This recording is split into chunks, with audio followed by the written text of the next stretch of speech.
किसान भाइयों नमस्कार, स्वागत है आप सभी का कृषि समाचारों के आज के इस अंक में। सबसे पहले नजर डालते हैं खास खबरों पर। नई फसल बीमा योजना पुरानी योजनाओं से है बेहतर। न्यूनतम समर्थन मूल्य से नहीं गली किसानों की दाल। ठंड से जगी रबी की उम्मीद। सिक्किम बना पहला जैविक राज्य। किसान नीति में बदलाव पर सरकार कर रही मंथन। और खाद लेनी है तो पहचान पत्र जरूरी। अब समाचार विस्तार से। केंद्र सरकार ने किसानों को नई फसल बीमा योजना का उपहार दे दिया है। कैबिनेट ने नई प्रधानमंत्री फसल बीमा योजना को मंजूरी दे दी है। ये योजना खरीफ 2016 से लागू होगी। नई फसल बीमा योजना का उद्देश्य सरकार ने काफी साफ रखा है कि इसे पुरानी बीमा योजनाओं के 23% के दायरे से बहुत आगे तक ले जाया जा सके। सरकार का अनुमान है कि प्रस्तावित नई फसल बीमा योजना में 50% से अधिक किसान शामिल हो जाएंगे। इसके लिए बीमा प्रीमियम का 95% से अधिक हिस्सा केंद्र व राज्य सरकारें वहन करेंगी। इस योजना के तहत पहले प्रति किसान एक सीमित क्षेत्र तक ही नुकसान की भरपाई बीमा करता था। अब ये सीमा या कैप हटा दी गई है। आपदाओं का दायरा बढ़ाकर जलभराव और कटाई के बाद के नुकसान को भी इसमें शामिल किया गया है। रोपाई के समय अगर फसल नष्ट होती है तो अब इस स्थिति में भी बीमा दिया जाएगा। किसान की जान हानि पर मिलने वाली सहायता राशि को 1 लाख से बढ़ाकर 4 लाख कर दिया गया है। इस योजना का लाभ एक फसली मौसम और एक प्रीमियम के तहत दिया जाने समेत कई और बदलाव किए गए हैं। प्रधानमंत्री ने इस योजना के बारे में किसानों से कहा है कि इस फसल बीमा योजना से जुड़ना सरल है और लाभ लेना सुगम है। दालों की आसमान छूती कीमतों का असर किसानों पर नजर नहीं आ रहा है। न्यूनतम समर्थन मूल्य की स्थिरता ने दालों की पैदावार के प्रति किसानों के रुख को उदासीन बना दिया है। दरअसल पिछले 4 सालों के दौरान उत्पादन लागत में काफी वृद्धि हुई है, लेकिन न्यूनतम समर्थन स्थिर बना हुआ है। साथ ही खरीद को लेकर मिलने वाले आश्वासन पर भी असमंजस की स्थिति है, जिसके चलते ये पूरी कवायद अधिक प्रभावी नजर नहीं आती। लेकिन कुछ सप्ताह पहले संसद में पेश किए गए आधिकारिक आंकड़ों के मुताबिक पिछले 4 सालों की अवधि में ये रुझान बिल्कुल उलट गया है। दालों का उत्पादन वर्ष 2009-10 के दौरान 1.5 करोड़ टन था, जो वर्ष 2010-11 में बढ़कर 1.8 करोड़ टन रहा था। उत्तर प्रदेश, गुजरात और महाराष्ट्र में सिंचाई के लिए मुख्य रूप से बारिश पर निर्भर रहने वाले इलाकों में बुआई क्षेत्र कम रहा है। इस वजह से 15 जनवरी को खत्म होने वाले सप्ताह में गेहूं की बुआई पिछले साल की तुलना में कम रही। मिट्टी में नमी की कम मात्रा और इस सीजन में असामान्य रूप से गर्म मौसम ने इन क्षेत्रों में रबी की बुआई पर असर डाला है। हालांकि उत्तर भारत में मौसम के ठंडे होते मिजाज को देखते हुए अधिकारियों का कहना है कि आने वाले हफ्तों में बुआई जोर पकड़ सकती है। मौसम की भविष्यवाणी करने वाली निजी कंपनी ने अपनी ताजी रिपोर्ट में कहा है कि आने वाले कुछ दिनों में भारत के अधिकांश हिस्सों में सर्दी की अच्छी बरसात होने की संभावना है। इसका कहना है कि 16 से शुरू होकर 20 जनवरी तक इन 5 दिनों में बारिश की उम्मीद है। कृषि विभाग के आंकड़े दर्शाते हैं कि शुक्रवार तक 2.889 करोड़ हेक्टेयर जमीन पर गेहूं की बुआई की गई है, जो पिछले साल इसी अवधि की तुलना में 14.5 लाख हेक्टेयर कम है।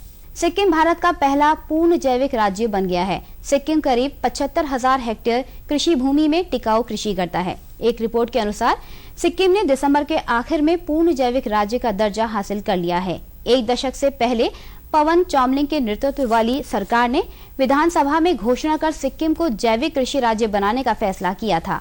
इसके बाद कृषि योग्य भूमि के लिए रासायनिक उर्वरकों का प्रयोग और उसकी बिक्री को प्रतिबंधित कर दिया गया। इससे किसानों के पास जैविक अपनाने के सिवा कोई विकल्प नहीं था। सिक्किम में 75,000 हेक्टेयर कृषि भूमि को क्रमिक रूप से प्रमाणित जैविक भूमि में तब्दील किया गया। गौरतलब है कि सिक्किम में करीब 80,000 टन कृषि उत्पादों का उत्पादन होता है, जबकि देश में कुल जैविक कृषि उत्पादन 12.40 लाख टन है। केंद्र सरकार ने सुप्रीम कोर्ट से कहा है कि वो साथ पुरानी राष्ट्रीय किसान नीति यानी एनपीएफ पर विचार करने के लिए विशेषज्ञों की एक समिति गठित करेगा। ये फैसला किसानों की आत्महत्या के बढ़ते मामलों के कारण लिया गया है। केंद्रीय कृषि मंत्रालय ने कहा है कि मंत्रालय की नीति को अमल में लाने के लिए बनाई गई आंतरिक कमेटी ने लगभग 200 बिंदु तैयार किए हैं। मंत्रालय ने यह भी कहा है कि इस सरकार ने किसानों को प्रोत्साहित करने के लिए, उत्पादन व उत्पादकता बढ़ाने के लिए, मुनाफा सुनिश्चित करने लायक न्यूनतम मूल्यों को घोषित करने के लिए और किसान के नुकसान को घटाने के लिए कई कदम उठाए हैं। ये भी कहा गया है कि सरकार ने कृषि दर एवं मूल्य आयोग के सुझावों को संज्ञान में लेते हुए कई फसलों के न्यूनतम समर्थन मूल्य में वृद्धि की है। उर्वरकों के हानिकारक प्रभावों से खेतीहर जमीन, कहीं बर्बाद ना हो जाए, इसके लिए अब शासन ने नई पहल शुरू की है। सरकार की नई व्यवस्था के तहत अब सिर्फ उन्हीं किसानों को दुकानदारों से उर्वरक उपलब्ध कराए जाएंगे जो खरीदारी से पहले अपना पहचान पत्र देंगे। बेहतर पैदावार के लिए किसान उर्वरकों की ओर तेजी से रुख कर रहे हैं। ज्यादातर किसानों का मानना है कि उर्वरकों से मिट्टी की उपजाऊ क्षमता तो बढ़ती है, साथ ही फसल भी अच्छी होती है। इस पहल से अब किसी भी किसान को बगैर पहचान पत्र के उर्वरक उपलब्ध नहीं कराए जाएंगे। बगैर परिचय पत्र के अगर किसी दुकानदार ने उर्वरक बेचे और जांच में उसका खुलासा हुआ तो ऐसे दुकानदार के खिलाफ कार्रवाई कराई जाएगी। जो भी दुकानदार उर्वरक बेचेंगे उन्हें खरीदारी करने वाले किसानों से उनकी पहचान के लिए पहचान पत्र, राशन कार्ड, आधार कार्ड या बैंक की पासबुक की छायाप्रति के साथ मोबाइल नंबर भी लेना होगा। पहचान पत्र दिखाने के अलावा अगर दुकानदार ने किसी भी किसान को उर्वरक बेचा है तो वह इसकी पूरी जानकारी बिक्री रजिस्टर पर अंकित करेगा। इसकी मुख्य वजह यह है कि अक्सर किसानों द्वारा मिट्टी की उत्पादक क्षमता घटने की बात कही जाती है। ऐसे में अगर किसान का विवरण उपलब्ध होगा तो रजिस्टर से उनकी पहचान कर मिट्टी की जांच कराई जा सकेगी। साथ ही उर्वरकों के मनमाने व्यय पर भी अंकुश लगाया जा सकेगा। कृषि समाचारों के बाद आइए जानकारी लेते हैं प्रदेश की प्रमुख मंडियों के ताजा मंडी भावों की।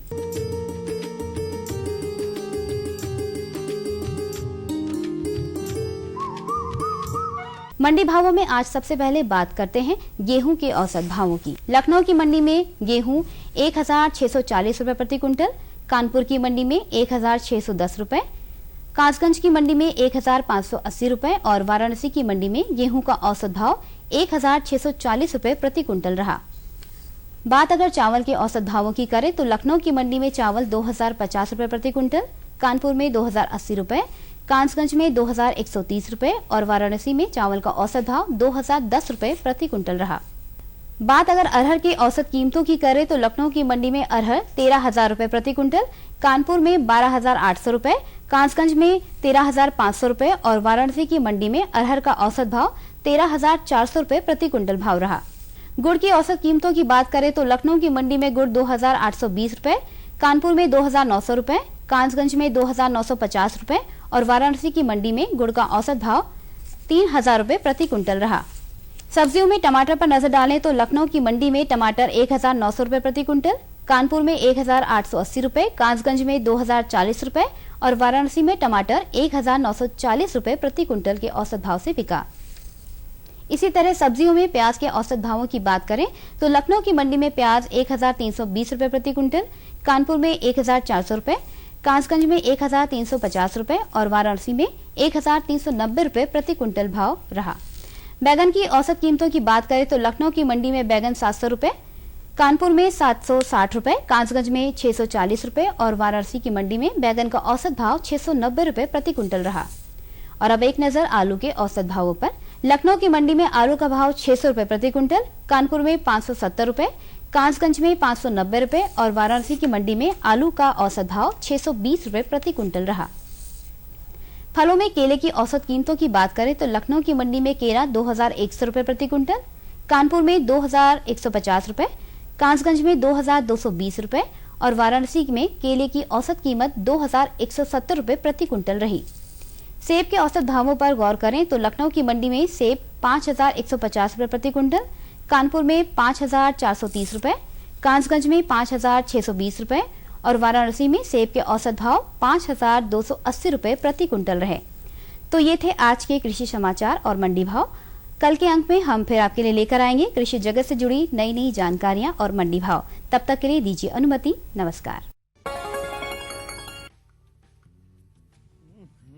सब्जी में मसाला ज्यादा है। कितनी बार कहा है कि जितनी जरूरत हो बस उतना ही डाला करो। अरे मुझसे तो ऐसा कभी कभार होता है। और तुम जो हमेशा खेत में अनाप शनाप कीटनाशक डालते हो उसका क्या? ठीक ही तो कह रही है बहू। देख, खेत में उतनी ही दवा डाल जितनी जरूरत हो। याद रखो, कीटनाशक जहरीले होते हैं। डिब्बे पे लिखी सूचना के हिसाब से ही दवा डालनी चाहिए। पहले फेरोमोन ट्रैप, फ्लाइट ट्रैप, मित्र कीट, जैविक कीटनाशक आदि का इस्तेमाल करें। जरूरत पड़ने पर ही रासायनिक कीटनाशक का इस्तेमाल करें। छिड़काव सुबह या शाम दस्ताने, मास्क और पूरी आस्तीन वाले कपड़े पहनकर करें। हवा की दिशा में छिड़काव करते हुए पीछे जाएं। दवा के डिब्बे, छिड़काव यंत्र सुरक्षित जगह पर रखें। अब कुछ समझे क्या? हाँ समझ गया मेरी रानी, अब ना करूँ नादानी। इसने पिला दिया ना तुझे पानी। जी जी जी। किससे बात कर रहे थे इतना हंस हंस कर? किसान कॉल सेंटर में विशेषज्ञ से खेती के बारे में सलाह ले रहा था। सुबह भी रात को भी? किसान कॉल सेंटर सुबह 6 बजे से रात को 10 बजे तक खुलता है। रविवार को भी? साल के 365 दिन खुलता है। पर तुम ये सब क्यों पूछ रही हो? मैं तो कुछ और ही समझी थी। कृषि संबंधी समस्याओं का अपनी भाषा में तुरंत समाधान पाने के लिए पूरे भारत में किसी भी फोन से राष्ट्रीय हेल्पलाइन नंबर 1800-1801-551 पर संपर्क करें। अरे सुन तो। मुझे क्या सुनाना चाहते हो? जो सुनाओ मेरी सौतन को। किसको? अरे वही तुम्हारा मोबाइल फोन जिससे सुबह शाम दिन रात चिपके रहते थे और कहते थे किसान कॉल सेंटर से बातें हो रही हैं। अच्छा ये बात है। हाँ क्यों, क्या हुआ? अब बात नहीं होती क्या? अब तो झट से बात हो जाती है। ऐसा क्या? हाँ अब तो ज्यादा लाइनें और खास तकनीक के कारण खेती के माहिरों से तुरंत बात हो जाती है। और अगर कभी लाइन व्यस्त हो तो अपनी समस्या फोन पर रिकॉर्ड करा दो, वहाँ से फोन आ जाता है और समस्या की हल का मैसेज भी आ जाता है। ये देखो आ गया। अरे वाह, इसका मतलब इंतजार की घड़ी अब खत्म। हाँ तभी मैं सोचूं कि आजकल मुझ पर इतना प्यार क्यों आ रहा है। कृषि संबंधी समस्याओं का अपनी भाषा में तुरंत हल पाने के लिए पूरे भारत में किसी भी फोन से हेल्पलाइन नंबर पर संपर्क करें। किसानों का दोस्त किसान कॉल सेंटर।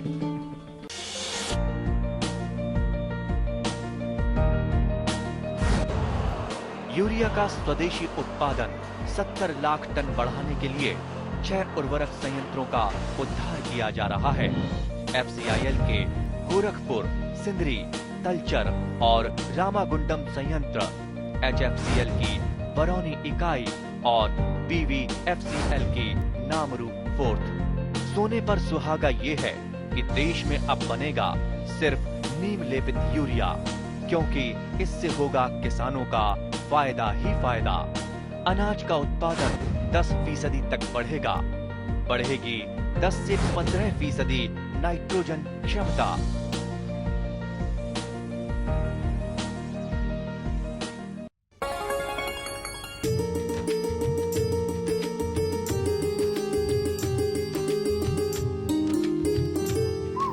किसान भाई नमस्कार।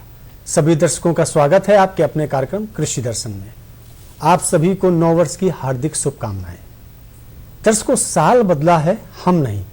हमारा कार्यक्रम कृषि दर्शन आपके साथ उसी दृढ़ संकल्प के साथ खड़ा है जिसमें आपका शारीरिक, मानसिक, सामाजिक और आर्थिक लाभ आपको लगातार मिलता रहे।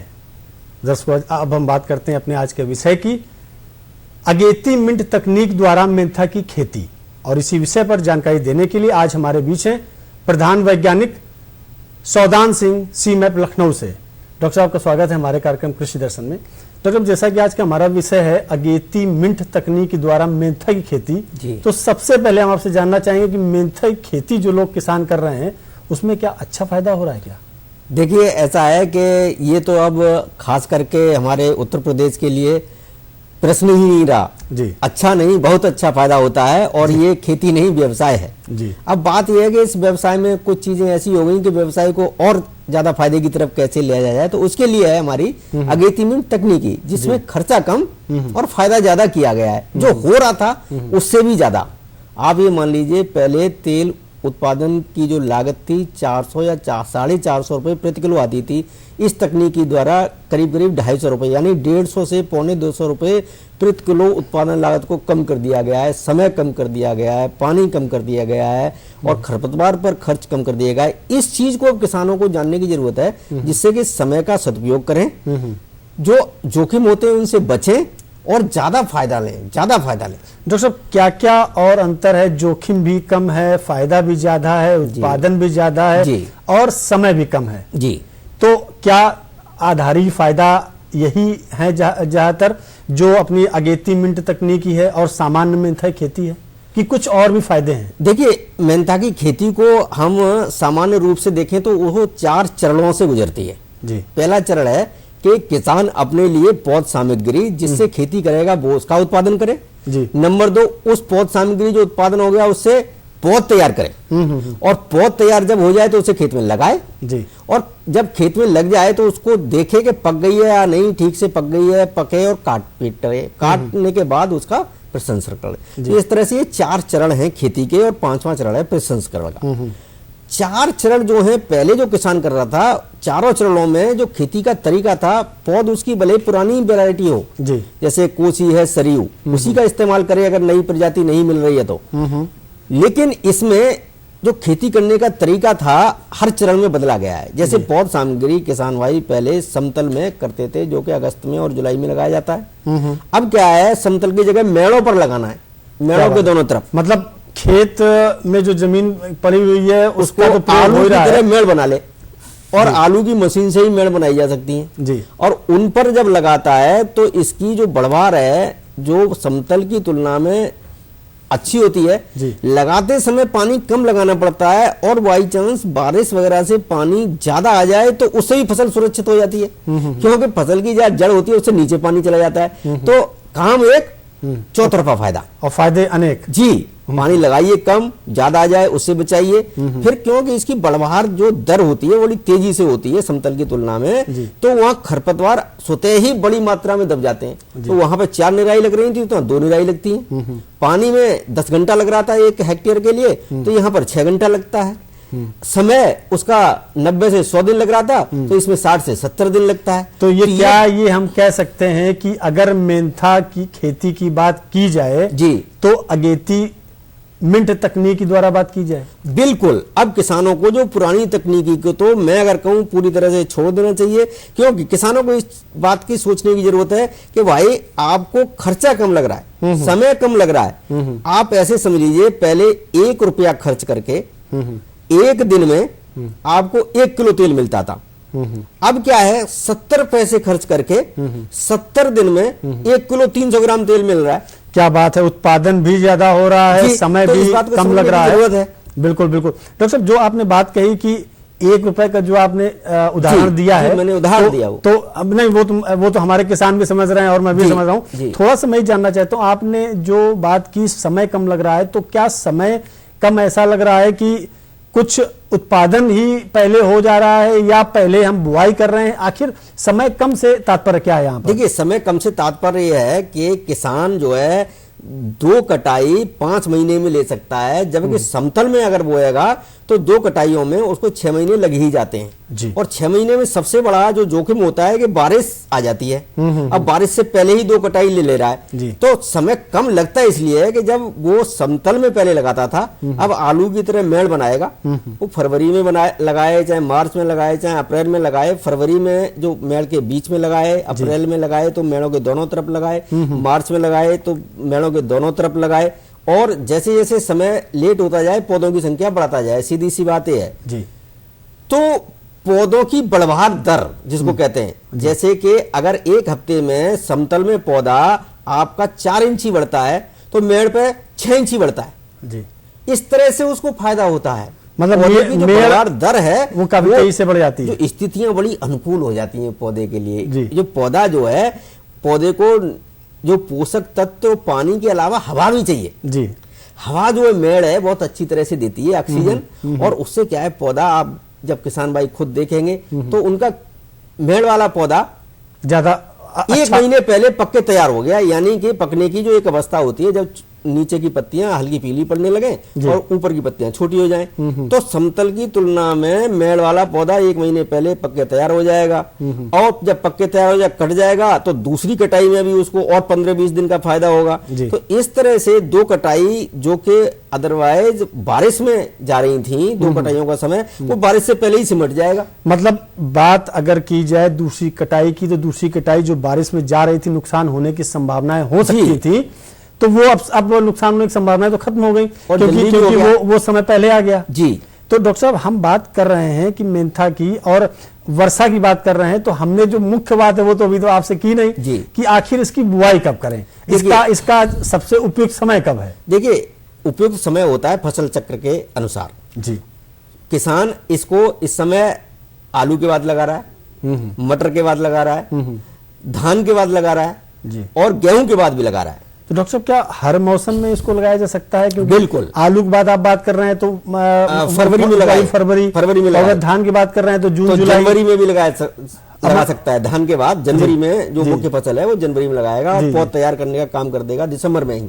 तो क्या जनवरी में अभी लगाया जा सकता है? क्योंकि अभी तो जनवरी शुरुआत है, जनवरी की शुरुआत है, इस समय पौध तैयार किया जा सकता है। लेकिन मेंथा में जो पौध तैयार होती थी, अगेती मिनट तकनीकी में ये भी परिवर्तन किया गया है कि सर्दियों में पौध तैयार नहीं कर पाते थे किसान जी। तो अब क्या है कि किसान पौध डालने का तरीका तो वही है, लेकिन डालने के बाद उसको पॉलीथीन की पन्नी से ढक दें, यानी कृत्रिम गर्मी दे दें।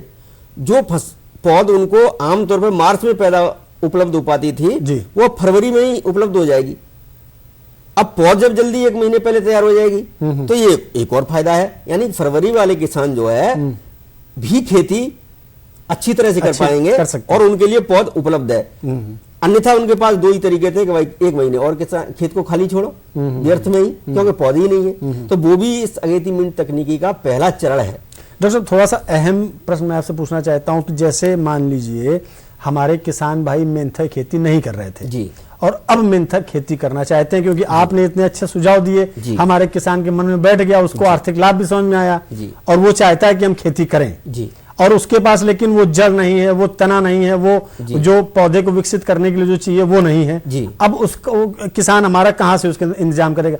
क्या उसको आप उपलब्ध कराएंगे या जो किसान के जो चल रहे हैं, जो भी विश्वविद्यालय चल रहे हैं, क्या उनसे कुछ उपलब्ध हो पाएगा? देखिए ऐसा है कि केंद्रीय औषधीय एवं सघन पौधा संस्थान, जिसका मुख्यालय लखनऊ में है जी। इसका बहुत बड़ा सेंटर एक पंतनगर में है और पंतनगर ही एक तरह से पंतनगर के आसपास का मेंथा की बहुत बड़ी बेल्ट है, जैसे रामपुर, चनौसी, संभल, बदायूं जी। हमारे पंतनगर सेंटर पर पर्याप्त मात्रा में उन्नत किस्मों के बीज उपलब्ध हैं जी। दूसरा क्या है कि एक बार अगर किसान बीज ले गया तो ये जड़ से तैयार होता है। स्वतः भी जो हमने तरीका बताया उससे स्वयं अपने आप भी जड़ पैदा कर सकता है कम मात्रा से। बिल्कुल। अगर नहीं है तो हमारे लखनऊ में भी उपलब्ध जड़ है, जड़ हमारे लखनऊ में भी उपलब्ध है और पंतनगर पर भी पर्याप्त मात्रा में उपलब्ध है किसान भाई। और इसके लिए हम 31 जनवरी को हर वर्ष बहुत बृहद स्तर पर पूरे देश लेवल का एक मेला करते हैं लखनऊ में जी। तो उस समय हमारे यहाँ जो मुख्य बिक्री होती है वो इस मेंथा की जड़ की ही होती है। तो मेंथा की जड़ की जो बिक्री होती है उसके थोड़े से मैं भाव भी जानना चाहता हूँ कि किस कंडीशन, मतलब कितने वजन पर क्या भाव रहते हैं? 1 हेक्टेयर के लिए जो किसान को करीब 80 किलो जड़ की आवश्यकता पड़ती है और 50 रुपए प्रति किलो में जड़ हमारे यहाँ से उपलब्ध है जी। तो इस तरह से उसको 4000 रुपए प्रति हेक्टेयर के लिए बीज की उपलब्धता हो जाती है जी। बहुत अच्छी क्वालिटी के बीज। डॉक्टर साहब ये तो बहुत ही कम रुपए हैं और आपका अगर संस्थान दे रहा है तो निश्चित तौर से काफी अच्छा है होगा। और अगर एक बार लेके स्वयं उत्पादन करता है तो उसकी जड़ उत्पादन करने की जो कीमत है वो मात्र 2 से 3 रुपए प्रति किलो ही आती है उसके खेत पर। क्या बात है। तो इसका मतलब वो जो किसान मेंथा खेती कर रहे थे, करना चाहते हैं, तो आगे चल के अगर तेल के साथ साथ ये भी व्यवसाय कर सकते हैं कि आप अन्य किसानों को, दूसरे किसानों को आप उनको जड़ बेच सकते हैं और बेच रहे हैं। किसान तेल का भी व्यवसाय कर रहे हैं, नए क्षेत्रों में जड़ का भी व्यवसाय कर रहे हैं। आमतौर पर जहां तक मुझे जानकारी है जिसकी उत्पादन लागत 2-3 रुपए प्रति किलो किसानों के स्तर पर पड़ती है वो 15 से 20 रुपए किलो आराम से बेच ले रहे हैं। तो ये भी उनका एक व्यवसाय का तरीका हो जाता है कि पौध सामग्री दूसरों को फायदा भी पहुंचा रहे हैं और अपना व्यवसाय भी कर रहे हैं। तो तेल के साथ साथ वो जड़ का भी व्यवसाय कर रहे हैं। लेकिन एक बात हम आपसे पूछना चाहेंगे कि अमूमन क्या होता है, किसान हमारे हर तरीके से कोशिश करते हैं और अच्छा उत्पादन करने की हर संभव कोशिश करते हैं, पूरी मेहनत करते हैं, जी जान से लगते हैं, रात में जगते हैं, पानी लगाते हैं, सब कुछ अच्छा करते हैं, लेकिन कहीं ना कहीं कुछ कमियां आती है, बरसात हो जाती है या कीड़ा लग जाता है, रोग लग जाता है, या कभी कभार ऐसा दिखा जाता है खेत में जाके जानवर खा जाता है या तहस नहस कर देता है। तो क्या जानवरों से इसको नुकसान होता है? देखिए मेंथा की खेती का प्रचार प्रसार और इसलिए हुआ कि जानवरों से बिल्कुल सुरक्षित है। जानवर इसमें जो छोटे जानवर हैं वो तो खरपतवार निकालने का कार्य उनसे करवाया जाता है, बकरियों को चराया जाता है, मतलब जानवरों से भी इसकी सुरक्षा है।